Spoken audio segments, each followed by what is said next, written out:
La salle des banquets Ouaga 2000, les présidents ivoiriens Alassane Ouattara et burkinabé Roch-Marc Christian Kaboré, ensemble pour célébrer l'excellence des relations de fraternité et de solidarité entre la Côte d'Ivoire et le Burkina Faso, deux pays voisins et frères qui partagent la même histoire et la même culture.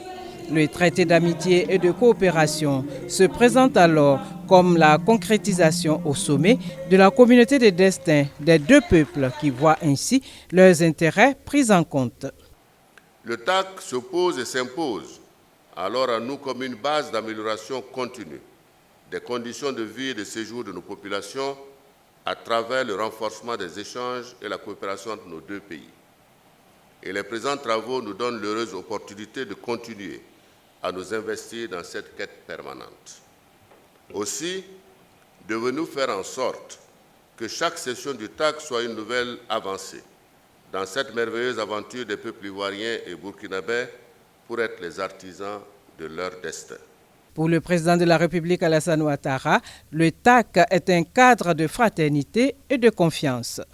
Monsieur le Président, chers frères, s'il convient de saluer les progrès majeurs réalisés dans la mise en œuvre des différents projets, nous devons toutefois déplorer la lenteur, voire le non-démarrage de certains chantiers. Il s'agit notamment du projet de réhabilitation du chemin de fer Abidjan-Ouagadougou-Kaya et son prolongement jusqu'à Tambao et au Niger, la matérialisation de la frontière et le projet relatif à la gestion des ex-occupants du Mont Péco.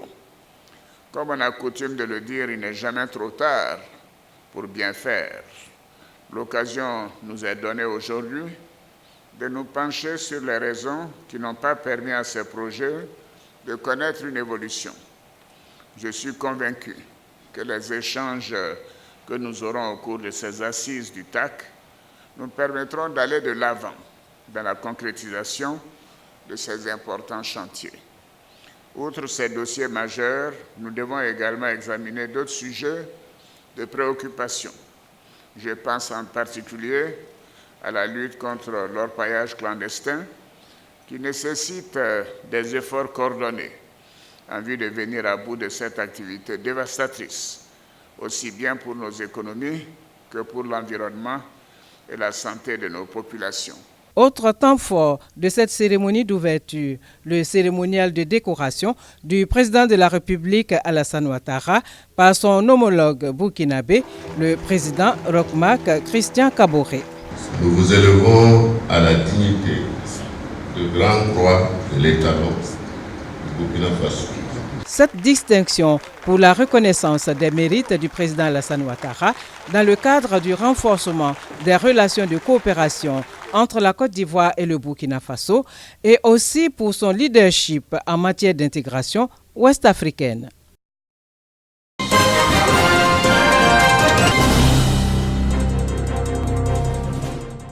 Renforcer la sécurité et la cohésion sociale aux frontières de la Côte d'Ivoire, tel est l'objectif que se fixe le gouvernement ivoirien dans ses efforts de gestion efficace et harmonisée de ses frontières. Pour ce faire, une rencontre trilatérale entre les acteurs de la gestion des frontières du Burkina Faso, du Mali et de la Côte d'Ivoire est initiée pour faire le point des acquis. Il en ressort que le développement des activités frontalières illégales et le faible niveau de vie des populations en zone frontalière constituent les contraintes les plus récurrentes pour le développement. Dans le cadre de ce projet qui s'appelle « Renforcer la sécurité aux frontières et la cohésion sociale en Côte d'Ivoire », nous allons également construire un poste de police frontière à Tiefinzo, au nord, à la frontière entre la Côte d'Ivoire et le Mali. Nous allons également former des représentants des agents de police affectés aux frontières et bien sûr nous allons également organiser d'autres rencontres de ce type au niveau local. À travers cette rencontre trilatérale, la Côte d'Ivoire entend renforcer la coopération transfrontalière avec ses voisins pour le bien-être des populations et la stabilité des États.